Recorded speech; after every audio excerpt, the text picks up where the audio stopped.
Touchdown, Chargers!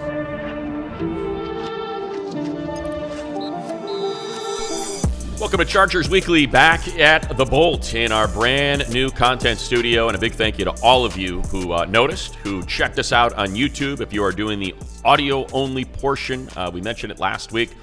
Maybe pop on over. Maybe pop on over to the YouTube, to Chargers.com. Check us out and see what they put together, the incredible studios that they have built, and where we will be doing Chargers Weekly from week in and week out. Our fancy interview set to make sure the people that join us, Jahleel, are all comfortable, as Jahleel Addae is with me. Today, we look back. Well, first of all, get your reaction to our sweet Chargers Weekly podcast, Diggs. What do you think? I mean, this thing is everything it was hyped up to be. You walk in here and you got the bells, the whistles, the lighting's perfect. You got the goats on the wall, the mural, the bolt-up sign lit up. As you said, the little studio couch for our guests that join us. This place is state-of-the-art, and it's second to none. Yeah, it's pretty sweet. They did it for you. You mentioned the legends on the wall behind us that the people can't see, but I know there have been some social media tours of this place. Antonio Gates on there. Congratulations to him. Sir. Again, second year. Should have gone in as a first ballot Hall of Famer. Ridiculous that he didn't. I would be absolutely floored if he does not go in this year. But somebody that obviously you know very well, and very excited for him. So hopefully that all gets put together. Yeah, I'm just honored that I got to play with at least two of these guys on this wall. Antonio Gates, Phillip Rivers, obviously great leaders, awesome teammates, and more than anything, straight ballers, man. So it's an honor and it's a pleasure to be able to share the field with those guys. Yeah, and I do, just quickly, as we hop in the Wayback Machine, Sherman and Mr. Peabody here. That's an even more dated reference. I'm happy that, because of the Eli Manning debate, and he is going to be such a polarizing Hall of Fame candidate, right, that Phillip Rivers' name is being brought back up. 100%. And there's a lot of, circumstance, the defense that Eli played with, what Phillip Rivers' numbers are, how he played. You think about the championship game against the Patriots and how it all just broke the wrong way injury-wise for him and what we might be talking about. I do appreciate that people are celebrating Phillip and the career that he had. Philly cheesesteak, baby. Nobody like him. And now the Alabama high school circuit has to deal with him. All right, to current, present-day Chargers, 7-3.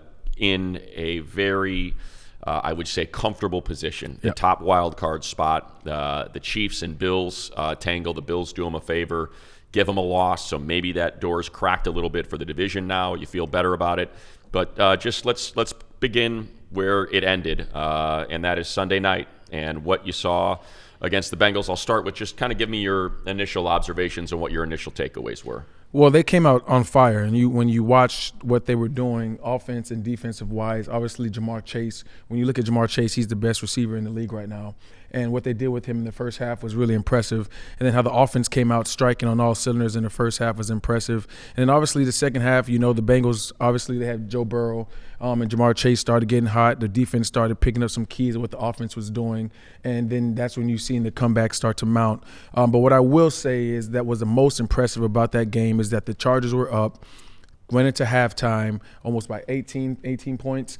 The Bengals made a run, and they did not flinch at all, right? So everything that we've seen, you could go X's, you can go O's. The thing that was the most important to me was that the team did not flinch. That shows the mentality. That shows the culture. That shows Jim Harbaugh all over this team. And back in the day, you know how they would say the Chargers would usually charge, and I used to hear that all the time. Charging. Yeah. The Chargers would they're charging, right? And I heard that growing up playing for this organization. So to see them not charging, right? On a national stage, too, when the lights are the brightest. And I can tell you right now, being a former player, playing on a national stage Sunday night, Monday night, you feel a little bit different energy, right? So for those guys to come out and walk away with the win in the fashion that they did with 48 seconds left, Herbert going down, driving down, and just a total complete victory, total complete win from the game on Sunday night. So keep going with that because, look, I've been calling games for this team since 2017.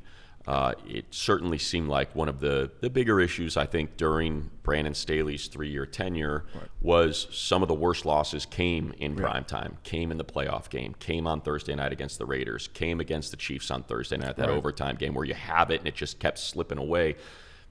How much – and there's a lot of guys on this team from that. Yeah. Look, and we'll get into that. We'll get into how coaching matters when you start going through this roster and you see the way guys are playing and who was here and who's been added and all that sort of stuff. But is it in the back of your mind? Do you have scar tissue as a player when you have, because you're on some of those teams that have have lost those games. Are you thinking about it on the sideline?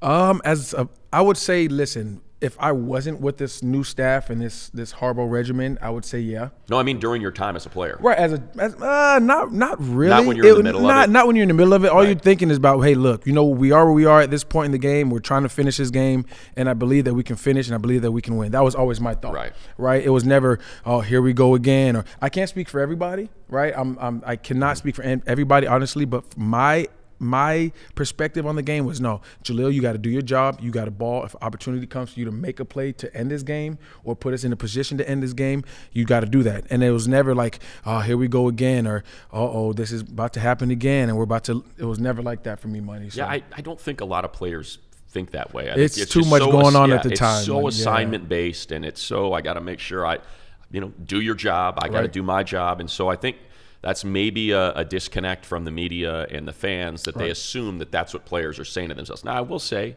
I'm not going to name names, but there were a couple players that did acknowledge that. Mm-hmm. And, I don't know what that says about their mentality or their approach, but I just don't think it's common. Now, that said, I think it's safe to say, and I'm posing this as a question to you, that when you have a coaching staff like they have, when you have the philosophy, the culture change, the belief that's been instilled in you, I think you go into games feeling different, right? I think this coaching staff has led to a different sort of vibe going into the games before it kicks off. Right. And even though it's the coaching staff's first year with this particular roster, at the end of the day, you look at Jim Harbaugh and you say he's a winner. He's done it at every level. So as a player, you go into the game, not only has he prepared us, not only physically, mentally, we know that this man leading us to battle has done it at every level. He's done it at the Super Bowl. Obviously, he took a loss to his brother, but he's played at the highest of the highest, and he's done it. So when you have a captain, when you have a leader like Coach Harbaugh is for these guys, obviously they go into every game feeling invincible, and they go into every game feeling like, listen, we have a shot to win it. So let's get to the nuts and bolts of this one. You mentioned it, kind of the overview. Obviously, Harbaugh's on a heater. He and Greg Roman are just in sync, and they are tearing that Bengals team apart. Everything's working, big-time throws. We'll get into some of the stats that have led to, thankfully, more and more people starting to talk about Justin Herbert in the MVP conversation because he's throwing the ball better, as good, if not better, than anybody in the league since the bye. But I want to start with the secondary because I go through the YouTube comments. I like to engage with the people that engage with us, and obviously a lot of them are, what happened in the second half, what happened to this team, I'm tired of seeing it, and I think there's scar tissue from years past, big leagues that get blown in. Especially for fans. And when I went back and I looked through it and I watched, all the plays and from, the all 22 from the sideline or from the end zone, it just kind of, there's a couple things that jumped out at me. One, injuries. Right. Christian Fulton's not 100%. 100%. So he's out there. So you start the game with Cam Hart playing bully ball with Jamar Chase, and the refs are letting it go. Right. And he's being physical, he's fighting them, and he's roughing them up a little bit, and there's no flags. You got Christian Fulton on the other side. Right. He's playing well. And you got Ja at the nickel, and you see Tarheeb kind of rotate in a little bit. They were picking on Jasir a little bit, and Tarheeb comes in. Well, by the second half, you got Tarheeb on the outside because Cam's out with a concussion. You got Fulton dealing with the hammy. So now Jasir is playing outside corner, and they are starting to pick on him. And you got Derwin playing nickel. Right. Like, I think it's expected that, okay, if you're out there in the secondary, Jahleel, how hard is that? And now Fulton's back in, and now Ja's back to the nickel, and now Tarheeb's out, and now Derwin's back play. It just felt like, man, these guys, they are asking so much of them in so many different roles to try to slow down the best passing attack in the league. And basically, some guys are playing out of position, and that's just what happens with injuries because now it's a shuffling board, and you got to put guys at certain positions that they probably wouldn't have played or have practiced those reps in practice. A lot of times, you only get so many reps that you can practice in practice with a certain group. So you go into the week practicing throughout the week with a certain group. You're communicating with your buddy. You know what he's thinking. I know what you're thinking. And then you get into the game, and the heat of the battle, everything's shuffled. Right, so you have to think on the fly. You have to try to communicate differently than you would with the guy that you've been working all week with. Right. So, and listen, when at the end of the day, it's the second half, and this is the NFL, and coaches make adjustments. Jesse did a great job. Still, the two of the touchdowns that they scored, they were double covered, right? Jamar Chase was covered double, and he split the double, right? So you can't say, oh, well, what did they do different in the second half? Look, the guy just made a play. He's going to make $40 million a year for a certain reason, right? And he showed it. And I keep going back to it, and I don't want to harp on, okay, they came back and they made it close. I want to harp on the fact that, listen, even with the injuries, even with them shuffling it around, playing against one of the best 1-2 combos in the NFL, they still came out with the victory. And when it was time to make the play at the last minute, Durham batted it down for the Hail Mary, and they walked away with the W. That ball was in T. Higgins' hands, by the way. And there are not many. He might be the best jump ball catcher in the league. I mean, I don't know if have you been on a field with T before? You have. Yep. So you can speak to it. He is a huge human being. He's tall, he's athletic, and he's thick. I would say he's similar to Mike Williams. Yes. Right? He's similar to Mike Williams. Obviously, Mike Williams is a little bit heavier than T, but frame-wise, the way they go up and get the ball. So the fact that Derwin wasn't even going forward. He was almost going backwards when he jumped, right? So the fact that he made that play was even that much more impressive. Yeah, he was going to fall backwards in the end zone. That was going to be a 100%. touchdown. And Derwin broke it up. Yep. And it's a perfect opportunity for us to get into this, because I love the post-game message from Coach Harbaugh. And specifically, if you're watching on YouTube, you can see it. If you're just listening right now, I think you might be able to pick up the audio. But if you're watching, read Derwin's lips. And if you're listening, see if you can pick it up. Give each other a high five!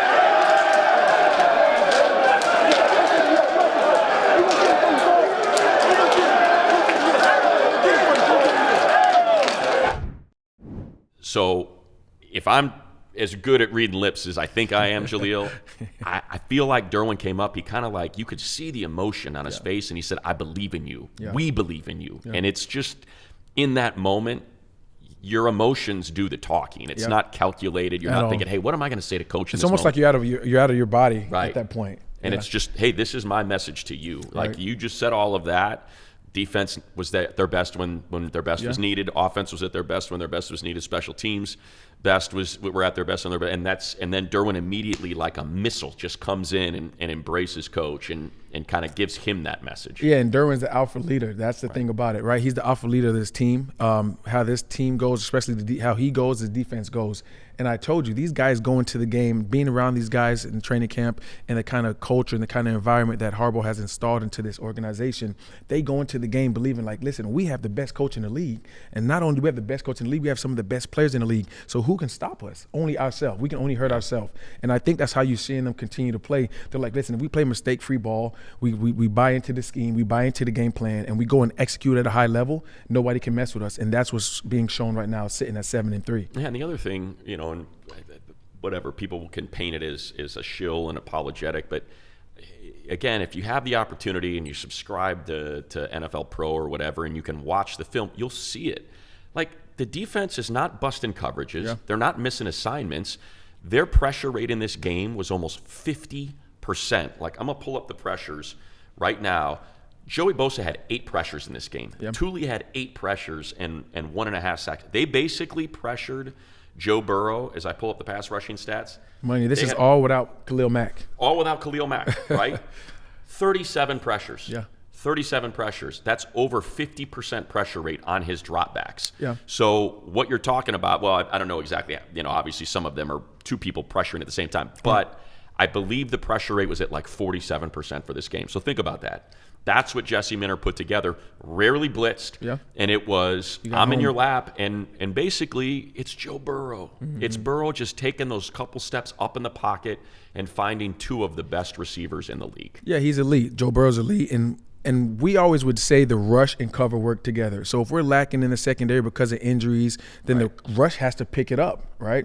If the rush isn't getting home, then the defense has to cover a little bit longer, and that's when you hear the term cover sack. So we always, as a defense, our mindset was that the rush and cover work together hand in hand. If one's down, the other picks it up. If the secondary's up, we pick up the defense by covering a little bit longer, giving them a little bit extra more time to get home to the quarterback, and that's what you're seeing. These guys are playing well. It's like a well-oiled machine right now. And I think for the other thing that I'm going to, whatever you want to call it, apologize for, but missed field goals. You got lucky. And, okay, yeah, they did. Yeah, That's football. But guess what? Evan McPherson came in 13 of 17. He came in 50% from beyond 50 yards. He is not having a good year. Right. So that's where I point out that from the Chargers 30 on a 3rd and 6, Burrow throws a dart to Jamar Chase, and bang, Tarheeb still breaks it up. Yep. So instead of a first down and, churning more clock and getting closer for your kicker, he's now got to attempt a 48-yarder that he missed. The very next drive, when they got into field goal range at the Charger 33, that's when Deion Henley timed that thing up perfectly, got into Burrow's lap, forced the errant throw, and now he's got an attempt from 51, and he missed it. So it's not like, it was an easy chip shot, and I know we expect that from Chargers. And Brandon Aubrey's kicking from 64, and Cameron Dicker's making 59, and he's missed all of one field goal. It's so fun. Yeah, those are the plays. I think that's what led to the soundbite you just heard from Coach in the locker room.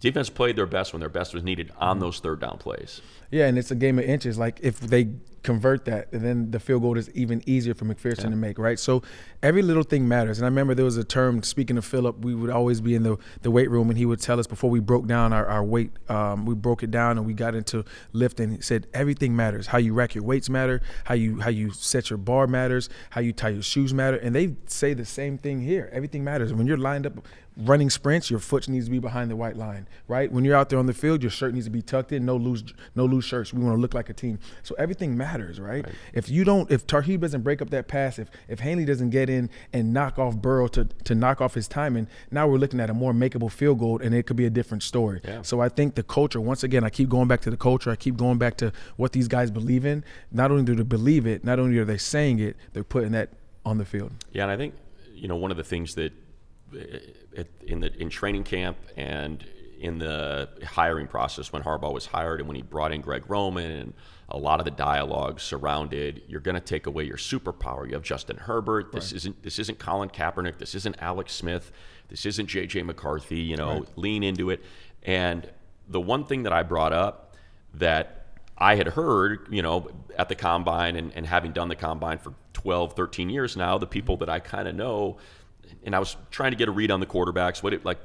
Give me what's your read on McCarthy? And pretty much everybody said the same thing. They were like, there's not a lot of production, and that makes you nervous.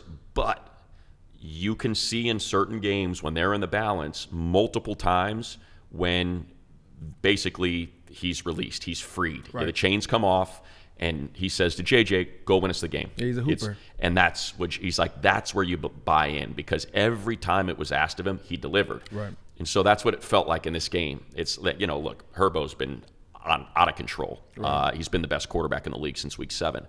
But it felt like that last drive, hey, we're not going to milk clock, man. We're not going to have Cam attempt a 55-yarder, and if it doesn't go through, we're at home. It's overtime. Right. Let's lean into that. We're going for it. It's your time, man. Yeah. It's your time, Justin. Go win the game. And that's what was so awesome to see, because not only did he do it, he got to do it on a national stage. Yeah. And a lot of times people don't give Justin Herbert his flowers for whatever reason, but now they have to start picking those things off and giving it to him, right? Yeah. Because he's playing at such a high level, and not only he's playing at a high level, he's playing at a high level when most people might shield up and tank because of the pressure, right? 48 seconds. So many yards to go, and you hit Ladd. You're balling, you're dealing, you're wheeling, you're dicing, you're moving your feet, you're running, you're picking up yards when you need to. He's playing free. And earlier on in the season, it was a lot of talk about G-Row and Herbert and his numbers and his stats. And obviously, being in this kind of market, LA, everyone wants to see the big flash. Everyone wants to see the bells and the whistles. And all G-Row did, all Herbert did, all Jim did was keep it in-house, work on what they needed to work on, and now we're seeing it grow into something beautiful. And I hope to see it continue to grow as we go down this stretch. Yeah, it's a plantar injury for 3 weeks of training camp with Ladd McConkey and DJ Chark and Will Dissly and Hayden Hurst and all these new pieces that you don't get to work, and running backs that you don't get to work with. We know how much you love throwing to Austin Eckler, so now you're trying to develop that relationship with Dobbins. You can't. And then in week 2, it's a gnarly high ankle sprain that you're dealing with. And now that all of that is in the past, you're back to seeing, super Justin. And like you said, it's great. And the thing about him is he always plays well in primetime. He loves it, just like Lamar loves it. And we'll get into that. Lamar's a heck of a primetime quarterback, which is going to make this Monday nighter really special. But do want to point out on those plays, right, 27 I think it's 29 yards and 27 yards. So those are what are considered big-time throws. Those are called chunk plays. They call those chunks. Explosive plays. Right. It's something that PFF keeps track of. They call them BTTs, big-time throws. Since week 7, Justin Herbert has got 17 big-time throws. Number 1 right now. And 2 turnover-worthy plays. So they don't, like, their thing is, it's not, the interceptions can be lucky. You can have interception luck. You might throw it at a DB that drops. Think about Mike Hilton in that game where he jumped it. Probably should have had a pick 6, but he didn't. So that's a turnover-worthy play. And he had one other one. Since week 7, to go 17-2, big-time throw, because it's, and the point of that is, you're not dinking and dunking. You're not throwing safe. You are putting the ball in danger. Yeah, he's number 1 in the NFL with passes over 20 yards, right? And his completion rates versus his turnover rate is what's so important, what's so impressive, right? He's taking care of the ball at a high rate. And he's not, and like you said, he's not dinking it. A lot of times when you watch Brady, when Brady was coming up, if it wasn't there, he would just check down. Justin is letting this thing rip, right? And I'm not comparing Justin to Brady, but I'm just letting you know that this guy is a young kid that is a baller. He's 26. He's a young kid that's 26. A baller, and we need to start giving him his respect. National media needs to start giving him his respect, and I'm excited to see him play on Monday. Yeah, it's the Greg Roman offense, and you're going to put handcuffs on Herbert. Why would you do that? It's his largest average depth of target that he's had in his career. So yes, Greg Roman's here, but and here's the other thing that I'll point out for keeping receipts and pointing out how, and I say this repeatedly because I think it's important to remind yourself.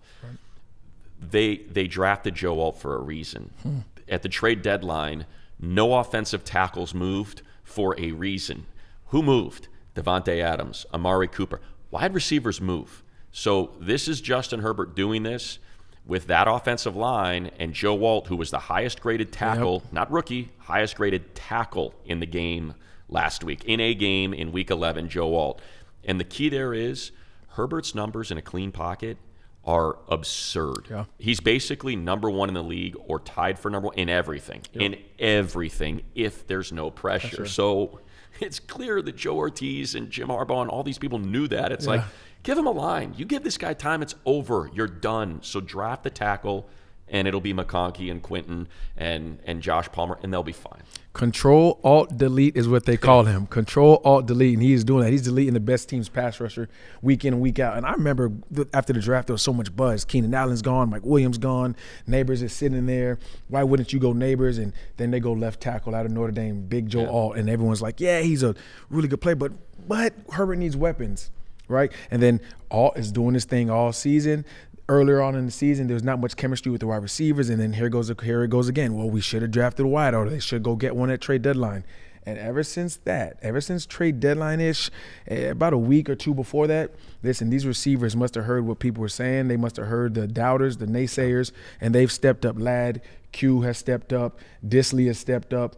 And it's, as being a former player, right? You don't want to ever hear about the negatives, but it's in your lap. You hear what people say. You hear what the media says. You can't avoid it, right? So this is the most competitive league, most competitive job in America. So if I'm hearing people tell me that we're not doing good as a group, I'm taking that personal, and that brings out the competitiveness in me. So I think that's a lot to do with what these receivers have done. They've said, you know what, we're going to take that negativity, we're going to let it fuel us, and we're going to show these guys, we're going to show the country, we're going to show the media, we're going to show ourselves, most importantly, that we're worthy of this job, and we can get it done with Justin Herbert. And again, if you're watching it, you're going to see it right now. If you're listening, hopefully I can do it justice to describe, but Ladd McConkey is in the conversation as the best rookie receiver in the league with what he's doing right now. So just kind of, I think he was the 9th, I think it was the 9th one taken, if I remember right.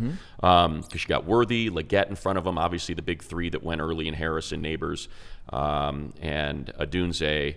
Maybe it was 7. I think it was 7th. So as you watch these plays, one, like, that's what's great about these back-to-back plays that put them in position to win the game on the JK touchdown. First one, right sideline, he and Herbert are like, hey, man, Hilton jumped it last time. Get him to bite, and then I'm going to throw the out and up. And if you aren't a good route runner, if you can't sell that, Hilton's not biting. Right. So that's what you just saw. Like, he sells it, and then he's got to get up, contort his body, and secure the catch. That's the thing that's most impressive to me about Ladd is because a lot of people think he's just quick, shifty, slot guy, route or option routes, slants. He goes up and gets the ball. He did it against the Raiders, and he did it against the Bengals at the times that was needed the most. He went up high-pointed, torqued his body, shows really good body control, and then he has the speed to pull away. Like, this kid's so impressive. Obviously, my brother coached at Georgia. I remember watching him in Georgia, and I didn't know that it was going to transfer over to the NFL this quickly. I knew he was a good player. I didn't know how long it would take, but it's transferred over really fast. He's humble. He's respectful. He's respectful, and he's just a kid that you pull for, man. Yeah. Undersized. Most people say he's undersized in height and weight, and all he does each and every Sunday and hopefully Monday night is go out there and ball out. Yeah, and as so this is what's great about Ladd is, slot guy, quick, shifty, and so this basically the game-winning play, the game-winning throw that puts you into very comfortable Cameron Dicker field goal range that then leads to the JK. As you watch, look at the separation. Yeah. Just look at this separation. And by the way, as you're watching, keep an eye on Herbert and what's happening to him, because Hendrickson is in his lap. Yep. He knows he's going to take a shot. He takes a shot to the head, by the way, and there's no flag, which there should have been. But that's Herbert throwing just arm. There's no legs into it because Hendrickson's in his lap. He takes a shot to the head, but he throws it because of Ladd McConkey's separation, because of how quickly he shakes his defender, gives him a massive wide open target. And the other key with that play is, there's a reason why they say it's a game of inches, right? So Herbert hits McConkey in stride. Yeah. He runs out of bounds. They have one timeout left. If they don't have that timeout, they're not running J.K. Dobbins. Exactly. So it's Herbert's willingness to stand and take the shot from Hendrickson, deliver the ball on time, McConkey's ability to shake his defender and get wide open, sprint to the sideline to stop the clock, you keep your timeout, and you get to go into a huddle and say, let's go win the game, man. To hell with this. Let's go win the game. I agree with you. What's even more impressive, if you look at the play, Ladd's lined up at, I think, number 1, and he motions down to create a stack between the 3 and 2 wide receiver combo, right? So hats off to Jim, hats off to G-Row. They didn't line up in it. They motioned him so he couldn't get pressed, and then he runs. They call it a 77 high, 2-7 routes. Palmer ran the low one, Ladd ran the high one. And there you have it. The low defender broke on the low one, and Ladd was open. So it was a really good play draw by G-Row and Jim Harbaugh. Man, you got to give him credit in a time like that when, listen, this next play has to be your best play in that Rolodex of playbooks that you have, and they brought it out. Yeah, and I'll tell you, just to kind of put a cap on it, I think that you saw earlier in the day, right? You have Justin Tucker missing field goals, cost the Ravens the game. You have Cairo Santos get a field goal block, cost them the game, Bears against Packers. The week before, you have Forsythe get bowled over, blocked field goal from the Broncos, cost him the game. And who knows, down the line could end up costing him a playoff spot, potentially. Right. The Chargers have the best kicker in the game. They 100%. Absolutely could have just, hey, man, where do you want it, Cam? It's going to be a 30 or 43-yarder. They could have done that, run the clock out. That's what I thought they were doing. Right? And instead, let's see if we can pop one. Dagger. And credit to the running game, because it was hard for JK to come by yards in that game, and you wear them down, man. And as you wear teams down, you get to impose your will. That's what they did. There were so many good blocks on that. Matlock has a block.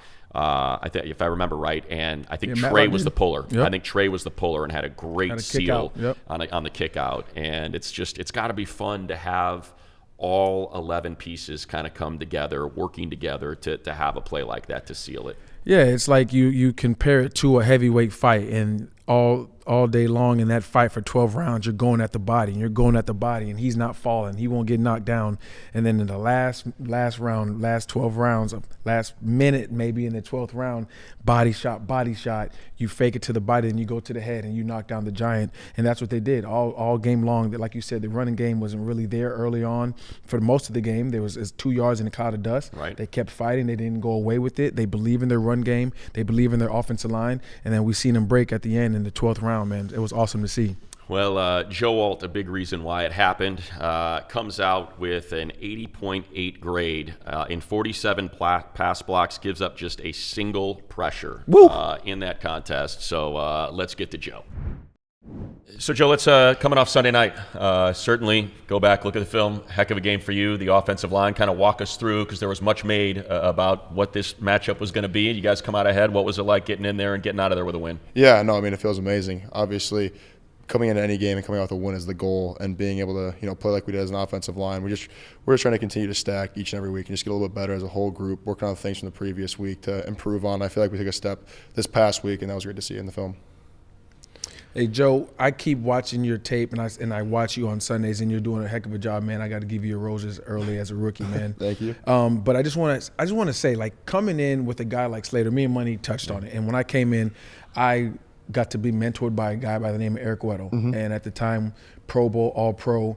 How much and how impactful as a young rookie does it help your game on and off the field and teach you to be a pro when you have a guy like Slater you can learn from? Yeah, I know. Slater's been the biggest help for me. It's just from practice to watching a rep or, from a game or whatever it is, watching film, he's been through it, and he knows the game at such a high level. He plays the game at such a high level. He's like one of the best in the league. So being able to bounce questions off of, ask him, watch things with him, work with him after practice, he just knows so much and been such a huge help for me. It's been great, being able to build that relationship both on and off the field. He's been a huge help. It's a big deal made about, flipping you to the right side and what that transition was going to be like. Like, where are you at now through 10 games as a right tackle versus where you felt you were in week one? Yeah, I feel like, every single time I get in that stance, it's just a little bit better. It just continues to work. It's definitely not where I obviously want it to be. I'm always chasing perfection, and it's not there yet. But just continuing to try to improve it each and every week. But it feels obviously much more comfortable, being this many games in, this many practices, sets in. It's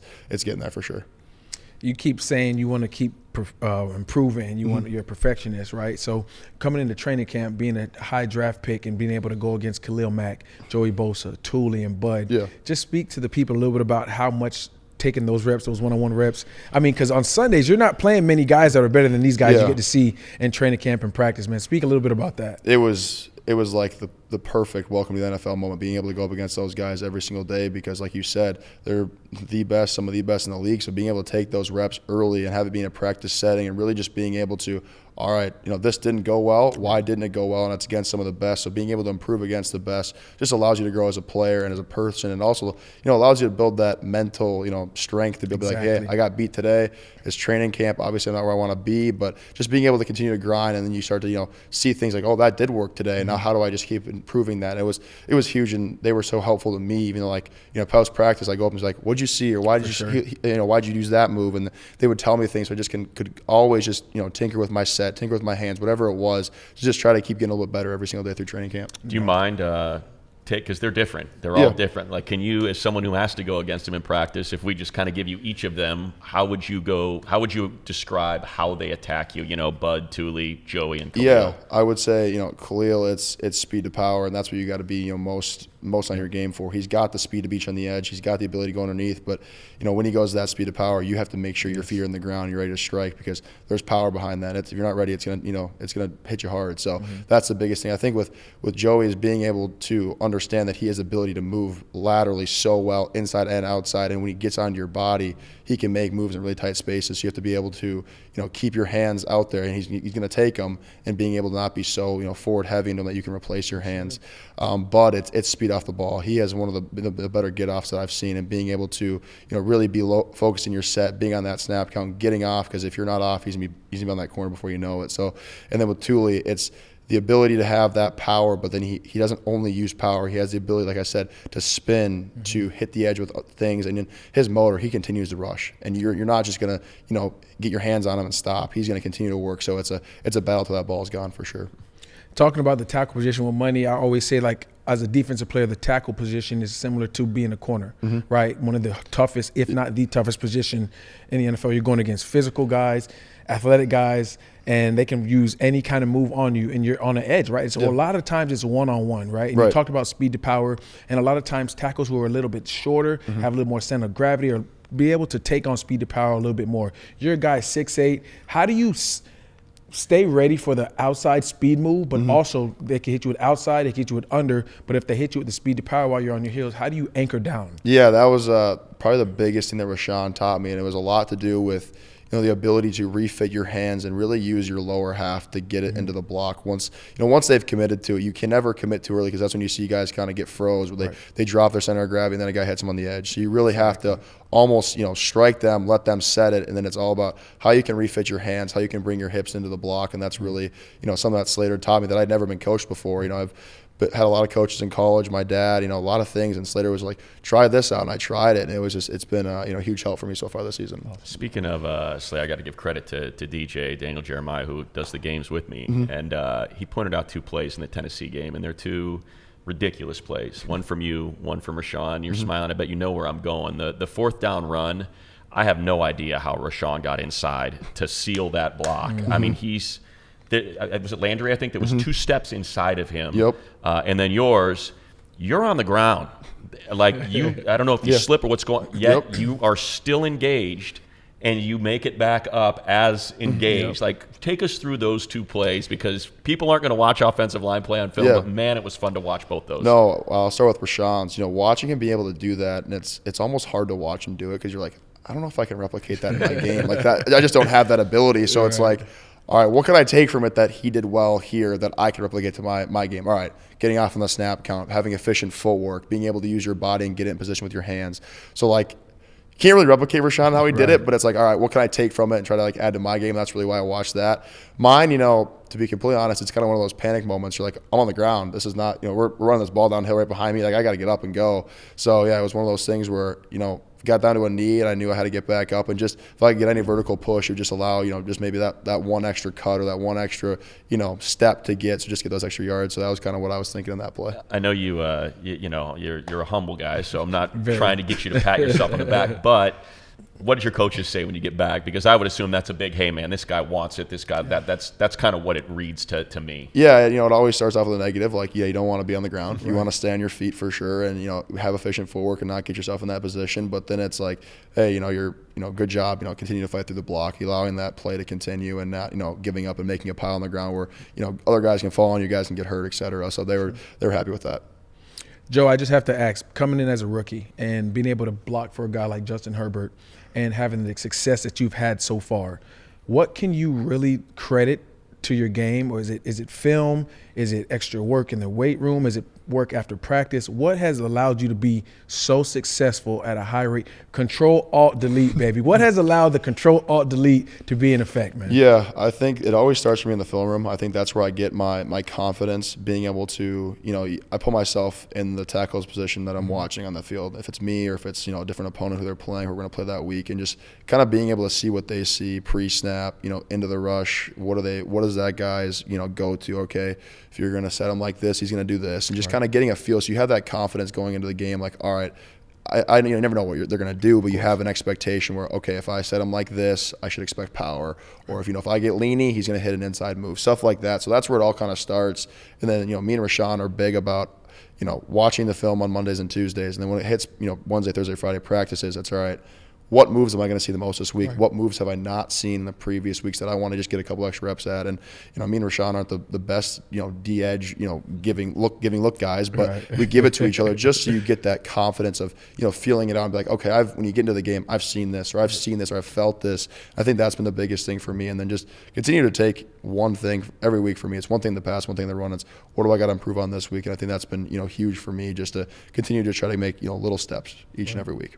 Awesome. One thing to get the 2 big pass plays with 45 seconds left in that game, but when you're in Cam Dicker field goal range, you feel pretty good about where the game's going. What's Joe Alt thinking when you're in the huddle and you hear power called and you know that play is coming and where it might go? Well, I just saw JK run over the sideline, come back, and I was figuring we were figure out something with like, hey, are we going to get down? Are we going to go score, whatever? And he's like, we're going for it. I'm like, all right. So we get into power, and there was a look in that huddle where it's like, all right, it's time to close this game out. We're in the position, and I think everybody kind of felt that, and it ended up clicking for all of us and making that big play hit and just celebrating on power to win the game. And that kind of a game is so cool and such a fun experience for the entire group. And being able to finish in the end zone is the best feeling. So it was a great experience for us. You mentioned finishing, and for a long time around here, you probably were in diapers at the time, but there's a term saying that the Chargers they're charging, right? They have leads, they're winning, and then they lose at a crazy fashion, maybe a block kick, maybe a missed field goal, and that has shifted right now, right? This season has been totally different.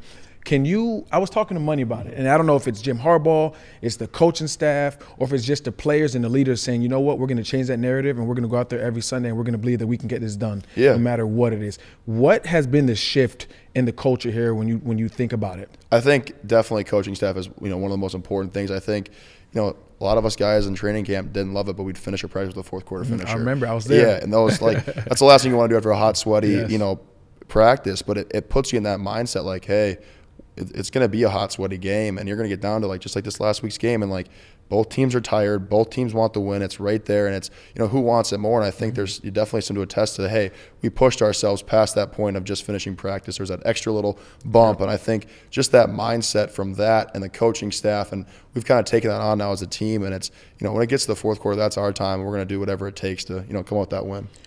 What you mentioned, you guys kind of watch Monday, Tuesday. I don't know how much you want to share, but there's a lot of meat up front on this Baltimore defense. Yeah. What do you see from these guys? Yeah, no, you're exactly right. It's a great front seven. Got a lot of ability to stop the run. Big guys inside, skill on the outside in the pass. So it's really going to be a full offensive line effort to allow the run game to go, allow the pass game to go. We got to be able to protect, but also be able to run the ball efficiently. So I think the biggest thing for us is just really continue to take those steps, and this is a big challenge for us as a group. We got bigger guys inside, and being able to take what we've been improving on and now really put it to the test this week will be a big, exciting thing for us. So you talked about the fourth quarter, and for the people back at home, I don't think they really that might have went over their head. Yeah. Right? And a lot of teams playing my 9 years in the NFL, I've never done it. Yeah. Witnessed it this year, the coaching staff doing the Bill Walsh internship. Can you explain to the audience at home exactly what Herb put you guys through and what the fourth quarter is? Yeah. So, at the end of practice, we'd be finishing up. We'd have our last little team breakdown. We'd get out, and with most teams, or the teams I've been on, you head to the locker room, and we would head over to near the weight room, and it'd be a variety of things. It'd be planks, push-ups. We have these things called flip sleds. We'd flip those. It'd be bear crawls, all sorts of things. And it was things just to when you're tired, when you're fatigued, to push your body, but more so push your mind to complete a task when you're tired and when you don't want to go further. And I think we all just slowly kind of built through as we gone. They got harder as we went, but we were able just to continue to push, and I think it really built up that even when we're tired, even when we're fatigued, we got to push through just whatever that may mean. Awesome. People like skill players, they like statistics and stuff, but the numbers are there. You can make a case with numbers of how well Justin throws the ball when he's not pressured. He's number one quarterback in the league. He's number one quarterback in the league against blitz. If the pressure doesn't come, if you pay attention, PFF grades, I know people don't really get crazy about them, but Joe Alt's picture has popped up a number of weeks as the best graded tackle, or certainly the best rookie tackle. Any thoughts? You got a marketing person that can start pushing the Joe Alt Rookie of the Year campaign? See if we can get an just for all the old linemen, Joe, not just for you. It's not a selfish award. It's for all the old linemen that come into Break the league. the barrier, Joe. No, I mean, obviously there's always goals in mind, and I'm not gonna be one to boast myself up. I'm just not gonna be that guy. But for me, it's there's always that great publicity out there. But as fast as it can be great, it can be bad. So I just got to keep my mind and my head down and just continue to, like I said, just kicking little steps. And I think the results always take care of themselves. You can put goals out there, but if you're really, in my mind, if you get too focused on the goal, you kind of lose track of what's at hand now. And that's just trying to improve a little bit by a little bit every single week. And those results will take care of themselves. Joe, that was an extremely humble answer. That would have been probably totally different than what I would have said back in my day. Pat McAfee has for the brand, for the punters. I don't know what it would be. Is it for the beef? Is it for something, right? We got to get something going for the O-linemen. Yep, it has to be something. Someone's got to start something. I don't know if it's going to be me, but always want the O-line to get appreciated more. That's always part of it for sure. Speaking of humble, Justin Herbert's the same way. Humble, doesn't like the camera, all about team, never about me. What have you seen with his leadership? Right, playing for a guy like him, usually not as vocal, doesn't show much emotion. But these last few games, these last few weeks, he's fired up, he's showing emotion, and we'd love to see it. What can you say about his leadership and that step that he's taken? Yeah, when you see that look in his eyes and that excitement, it just, I don't know, it makes you feel like you can run through a brick wall for him. It builds so much confidence for the group and so much excitement, and that makes the game so much more fun. It makes you want to work that much harder just to see. That's why I do the job. You see the excitement in the running back, the quarterback, the wide receiver, the tight end's eyes when they have success. that's what I play the game for. And being able to go out there and do that and see guys have success and find joy in the game brings me joy. So I've always loved that part of it, and being able to see, this team sort of kind of take on that, that I would say personality a little bit, where when things are going well, we can celebrate and enjoy it, but also we have to work, and we have to work to get to these spots. So I think that's been really cool to see, and see Justin kind of take on that, that personality has been fun for all of us as a group, and it really boosts us and makes us just want to work that much harder. What's for people that are watching on the YouTube, they can see the disparity in size between someone like me and someone like you. So Money looks like Honey, I Shrunk the Kids. I know, like it's embarrassing. It's humiliating is what it is. But what's the best thing about being the size of Joe Alt, and what's the biggest challenge of being the size of Joe Alt? The biggest challenge is easy. It's flying. Right. I cannot stand flying. I grew up in Minneapolis, was at South Bend, and I had to fly a lot of these small airplanes to get back and home from college, and it's really tight fitting. So airplanes is easy. The best, I would say, in crowds, you can see over everybody, and being able to, if you're with a group, you can find your group really easy if you get disconnected. So I know that's a kind of a weird answer, but I'd say that's the biggest perk of being big. Right on. Well, so I'm a father, right? And your dad played in the NFL, and I coach my little kids in youth sports, and I know how much it means to me to watch my kids have fun and do what they love. And obviously, I know your dad's super proud of you. And most people might not know that your dad played in the NFL, did play for the Chiefs, unfortunately. What did he teach you, and what pointers did he give you just growing up, and how much do you think he impacted your game and your success to where you are now? Yeah, I think the thing that he taught me at a young age that has really stuck with me is just the term he always used was refusal to lose. And, you're going to lose in life. Things are going to go poorly, but it's just that mindset that, you got to get back up and just continue to fight for that. I think that's the biggest thing. And, having him coach me this entire way, coach me as a quarterback, coach me as a tight end, now he's, helped me as an offensive lineman in the NFL. Just having that experience of going through, when I was in college, he'd went through it. Now I'm as my rookie year, transitioning from college to rookie year, and he has all that knowledge of going through it firsthand and being able to go and ask him, call him after a training camp practice, hey, Dad, today didn't go great. What do you think? And, being able to have him, talk through his experiences and being able to compare him to mine and just know that he's been through it. He's given the best advice, and the advice that he's had firsthand has been huge for me and allowing me just to continue to build confidence, and trust in what I'm doing each and every day. All right, last thing for you, Joe, because big game this weekend. People may be watching this after it's already completed. Notre Dame Army at Yankee Stadium. So you can answer this however you want, but the most interesting thing to me is how much would you hear the defensive linemen when you played the service academies come to the sideline and be like, those bastards cut me. They keep cutting me and cutting me. It was I'm not going to say that. I'm not. I want to keep everything. I did hear some. The worst part was actually probably in practice, because we had to you can't go into the game getting cut for the first time, so you had to assimilate it a little bit, and guys were like, why are we getting cut in practice? I'm like, because you're going to get cut probably 40, 50 times this game. Maybe even more. Yeah, maybe even more. So, it's always a tough one for the D-line, and it was always a big pressure on us as an offense, because these teams hold the ball for a long time on these drives, getting 3 yards in a cloud of dust. So it's as an offense, we got to be efficient. We got to score when we get the opportunity, and we really can't go 3 and out because our defense is going to be tired at times. So it was always a big stress on both the offense and defense, but they're always such a fun game, and always rooting for my Irish to go out there and get the win on Saturday. There we go. Well, rooting for you on Monday. We appreciate it. Congratulations on the early success. Hope it keeps going. Appreciate it. Thank you, guys.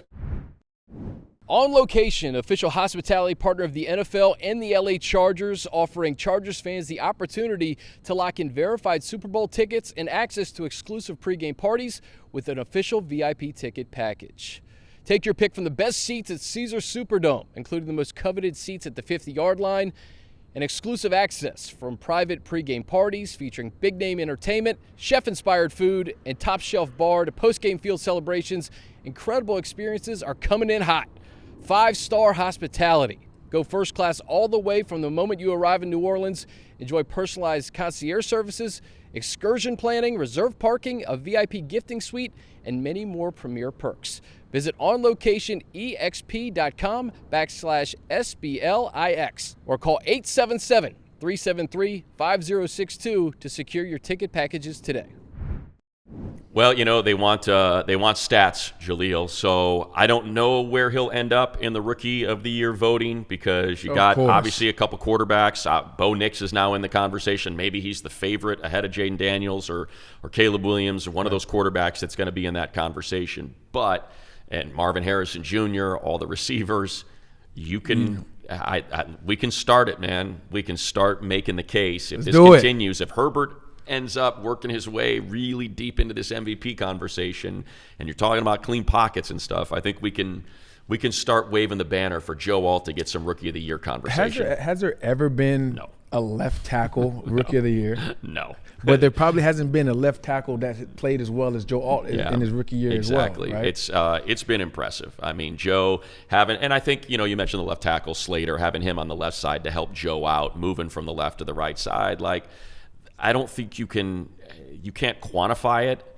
You can qualify it, I think. I'm sure you can speak to it, like having a mentor, someone that plays at the level. Rashawn, who is probably one of the three best tackles in the league, to be able to walk into that certainly is a benefit, and I'm sure, is one of the reasons why he's playing so well. Obviously, you don't want to take away what Joe does just naturally, right? Obviously, he's a top 5 pick for a reason. He does his thing. But when I came in the league, the guy for me was Eric Weddle.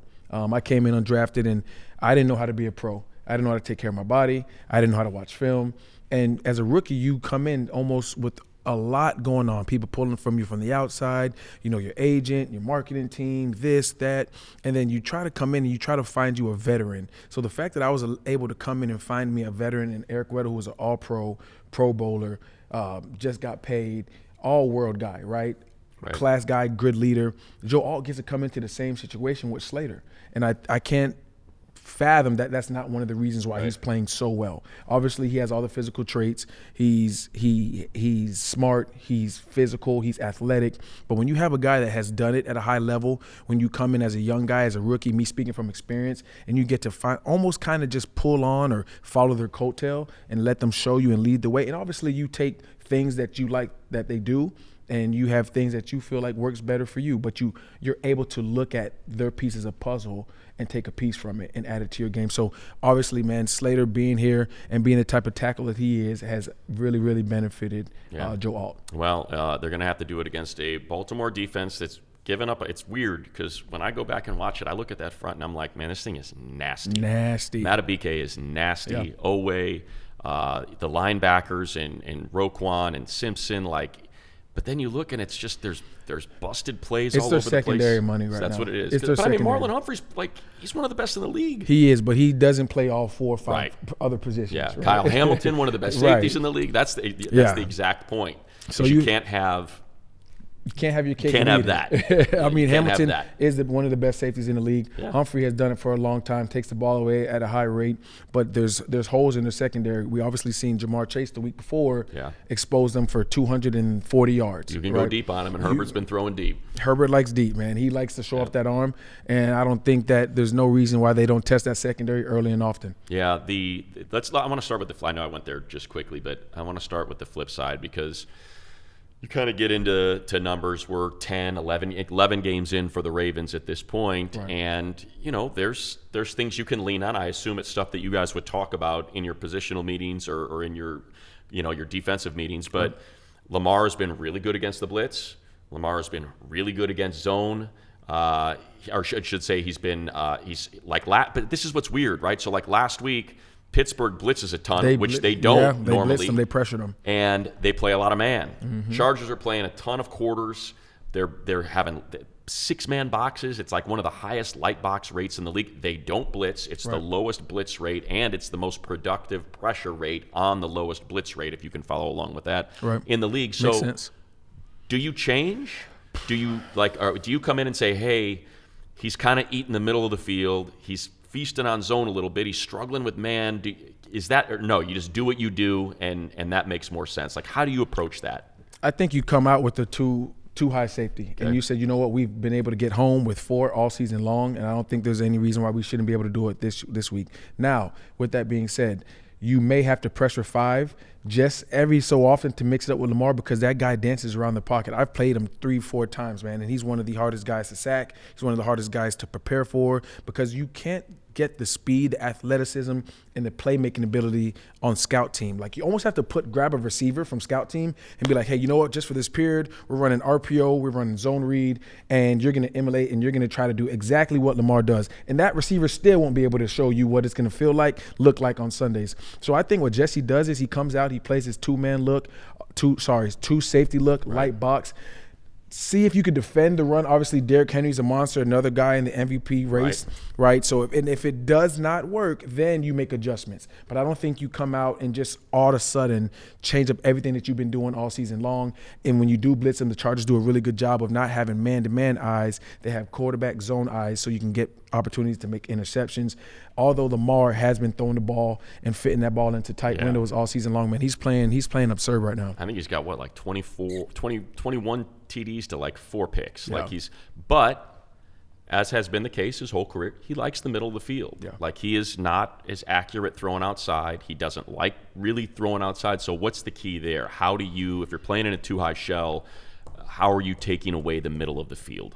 Well, it's basically, if you're playing too high shell, you're either playing cover 4, right, with quarters, or you're playing cover 6, quarter halves, maybe clouding a receiver that you think might be a threat, or you're playing cover 2. Right, and all those coverages have guys in the middle of the field. So the main thing about that is this week working your pass drops is, hey, look, we're going to work our pass drops. We're going to get depth. We're going to make sure we're not dropping outside of the hashes. He likes everything between the numbers and the hashes. So let's almost put markers here. And I don't want my linebackers. I don't want my nickels. I don't want my safeties who are dropping underneath. Just for practice, I don't want you dropping outside of these landmarks. Right. We're going to give you landmarks, and this is where we want you. 10 to 12 yards, 2 yards outside the numbers. That's where he likes his digs. 10 to 12 yards inside the numbers. That's where he likes his little sit-down routes. So this is where we want you guys to feel and almost to know this is where he's going with it. We'll take the outside passes. We'll take the outside shots. He has to show it to us for 4 quarters that he can continue to do it and beat us. What's the way to do that, too, is depth. Make sure you're getting depth. Depth. If you get depth, now you're opening that door for Derrick Henry. Right. So it's fun to kind of, that's why it's called chess. So you're playing box safety, or these linebackers are playing. You're telling them, hey, man, I need you to get deep, a little bit deeper, make those throws a little more uncomfortable for him. But you've got Derrick Henry coming downhill. But it's also, as a player and as a defensive coordinator, you got to understand, okay, what's the scenario? Is it 1st and 10? Right. Or is it 2nd and 12? Or is it 2nd and 6? Right? So 1st and 10, we're saying, hey, look, we might show too high. We might show a too high look where they think we're going to give what we've shown on film all day. And at the snap, we want you to rotate in to the box or create an 8-man box, linebackers bump. Right? So now we're defending the pass and we're defending the run. Now 2nd down, 3rd down, now we can get a little more cute and do a little bit different stunts with our line. We can play a little bit more softer zones, but it's all about the scenario. It's all about the down, the distance, the time. So you can't really pinpoint right now. Money's sitting here saying, hey, look, you're going to do this. It all predicates on what's going on in the game at the time. Right. You understand? So absolutely. And it's going to be a hell of a challenge. I mean, bottom line, Derrick Henry's in the conversation for MVP. Lamar's arguably the front runner for MVP. I know they have the 4 losses, and that's a bit of a concern. But he's playing along with, Joe Burrow and Justin Herbert, some of the best quarterback in the league. So you know what that challenge is going to be. You always hear, take away what they do best. What do they do best? If you're going in, what is the first thing you want to take away? The first thing I'm taking away is the run. You got Lamar Jackson and you got Derrick Henry. It was bad enough trying to play Lamar Jackson to stop the run with just him. Now you have now you have Derrick Henry.